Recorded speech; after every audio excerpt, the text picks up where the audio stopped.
E como vocês estão vendo esse Lula, o Bolsonaro já sinalizaram alguma coisa em relação à economia? Ou vai meio que continuar a mesma coisa? Eu gosto sempre de falar que são riscos conhecidos, né? Né? Porque o pessoal fala... Ninguém vai inventar nada. Até podem inventar, mas se a gente for pegar o que já aconteceu, é um bom mapa do que a gente tem pela frente. Não quer dizer que é um mapa perfeito, porque política é muito criativo, né? Tem um filho que é criativo, bota na política, porque os caras são hiper criativos lá. Então, por exemplo, o governo Bolsonaro, a gente viu os 4 anos agora. E ele tá fazendo algumas coisas para tentar se reeleger. Fazendo umas coisas, inclusive, que foram criticadas quando a Dilma fez. Exato. A Dilma baixou a conta de luz na canetada, eles querem baixar o combustível mais ou menos nessa pegada, porque sabe que isso afeta a popularidade. Exatamente. Mas o que eu espero é que no governo Bolsonaro tenha uma continuação do que a gente viu até agora. Teve uma pandemia no meio do caminho, que também dá uma atrapalhada ali no meio de campo.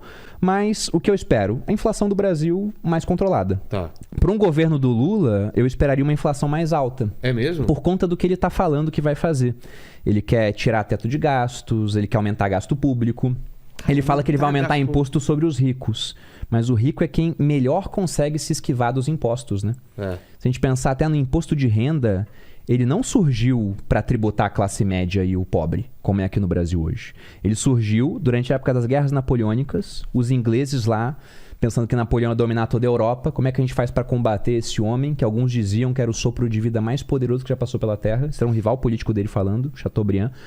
E aí os ingleses falaram, olha, vamos criar um imposto só sobre os ricos, temporário e de apenas 10%. Quem teve essa ideia foi o primeiro-ministro, Sir William Pitt, o jovem. E tinha que ser jovem pra fazer essa besteira. Se fosse velho, ele ia saber que ia dar problema depois. Mas eles estavam em guerra. Era uma medida pra não perder a guerra. Claro, claro. Criaram o imposto e realmente foi temporário. Só que depois o temporário voltou. Aí o imposto de renda se espalhou pelo mundo. O que era só pra rico virou pra todo mundo. O que era só 10%... Aqui no Brasil já chegou a ser acima de 60% nos anos 60. Aqui no Brasil foi muito alto. Mais do que 60% pro governo. Em alguns países mais de 70%. E esse imposto que era temporário virou permanente. Ninguém hoje consegue raciocinar e imaginar um futuro onde não tem um imposto de renda. O imposto ele vai estar existindo. Depois que ele é criado, é muito difícil que o governo volte atrás. Até por lei, ele não pode ficar abrindo mão de recursos. Teve um papo uma época de ter um imposto único, né? Sempre volta essa ideia. Sempre tem uma reforma que eles querem fazer para criar um imposto de consumo único, para simplificar. Facilitaria, não facilitaria? Você sabe quanto... Eu não sei como é que seria a proposta, né? Porque na reforma da reforma tributária agora não estava criado isso, esse imposto único. O que se espera de uma reforma tributária é que fique mais simples, mais transparente e que o sistema fique mais justo. E nessa reforma agora que a gente teria, ia continuar complicado, ia continuar opaco, não ia ser simples. E, na verdade, o imposto não ia reduzir em nada, ia aumentar no final das contas. Então seria uma reforma ruim. Antes de falar mais sobre vocês, que vou ainda perguntar, né? Como vocês conheceram e como está até hoje, né? Mas esse lance esse papo, não sei se é teoria da conspiração do reset econômico e tal, a gente corre risco por causa da guerra de estar tentando achar alguma coisa que seja páreo com dólar. Bom, tem um monte de teorias da conspiração sobre o que vai acontecer no mundo, mas a verdade é que o que é um reset econômico? Já aconteceu várias vezes. Já? Já, porque de tempos em tempos a gente tem a troca da potência mundial, tem a troca da moeda que é utilizada pelo mundo todo. Você tem ciclos econômicos. Os Estados Unidos, eles são a potência atual, antes era a Inglaterra. E antes da Inglaterra você teve os holandeses, e antes os espanhóis. Entendi. E os portugueses já foram uma potência também durante quase 100 anos com as grandes navegações.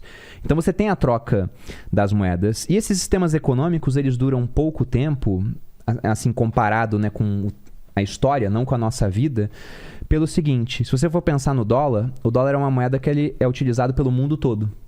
Então, para ele ser utilizado pelo mundo todo, os americanos são os únicos que produzem dólares. Eles têm que ter uma economia deficitária. Eles têm que conseguir, eles consomem, tem que ter, para poder abastecer o mundo de dólares. Porque se os Estados Unidos têm uma economia que não é deficitária, o que acontece? Eles vão exportar muito mais do que importam. Eles ganham dinheiro, eles tiram dinheiro do mundo, tiram dólares. Tá. Se eles são uma economia deficitária, eles criam dólares e compram muita coisa do mundo e exportam menos. O mundo fica com saldo de dólares. Então, dizem, é um dilema da economia, dilema de Triffin, que para essa moeda, o dólar, ser a moeda mundial, os americanos têm que ter uma economia deficitária. Só que se eles forem deficitários por muito tempo, eles vão acabar tendo uma economia pior do que a de outros países. Vão crescer menos no final das contas, vão fazer muita dívida, e uma outra potência vai e acaba assumindo e vai fazer mais ou menos o mesmo caminho, porque quando você tem esse privilégio de ser dono da moeda mundial, é um privilégio que ele é exorbitante. Aqui no Brasil, se a gente cria muitos reais, poxa, tem muito... A gente cria 2 trilhões de reais, por exemplo. Sei. Bolsonaro vai lá e fala, e por bem manda o quê? Agora tem 2 trilhões, toma aí, pessoal. Inflação vai no teto. No começo o pessoal vai aplaudir, fala, esse é o meu presidente, líder, não sei o quê, eu morreria por ele. Só que na hora que todo mundo pega esse dinheiro e começa a querer consumir, todo mundo querendo comprar a bicicleta ao mesmo tempo, bicicleta fica mais cara. Arroz ao mesmo tempo, arroz fica mais caro. Tudo vai começar a ficar mais caro. Ah, então vamos comprar de fora. Todo mundo querendo trocar por dólar, o dólar fica mais caro. Então você vai ter essa inflação. Mas os Estados Unidos, quando eles criam 2 trilhões de dólares, eles não estão criando só para os americanos. Tá criando para todo mundo. É para o mundo todo, porque todo mundo valoriza dólar. Até o Talibã, até o Estado Islâmico valorizam o dólar.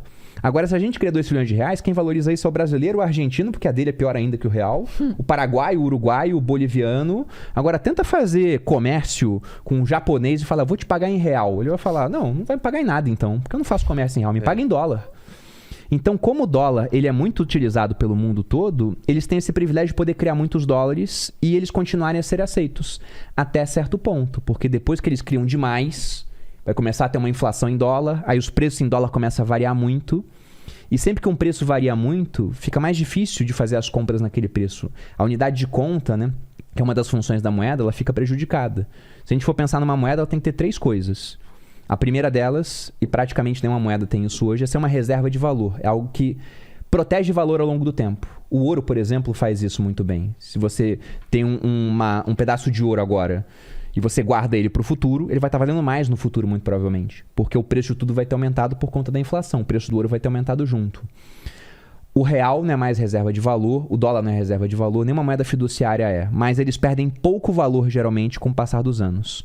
O outro ponto é que uma boa moeda tem que ser uma unidade de conta. Você tem que conseguir fazer conta naquela moeda.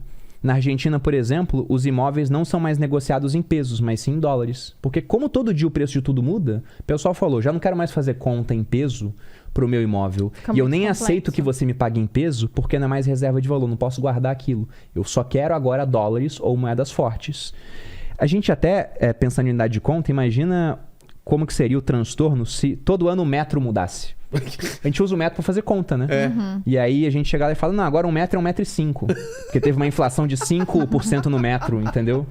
Aí no outro ano é 1,10 m. Aí daqui a pouco acontece o que acontece hoje em dia. Tu pergunta pro cara, você começou a trabalhar, você ganhava quanto? O cara fala, eu ganhava R$1.000. Aí tu tem que falar, que ano? Porque senão você não sabe quanto aquilo comprava mais ou menos.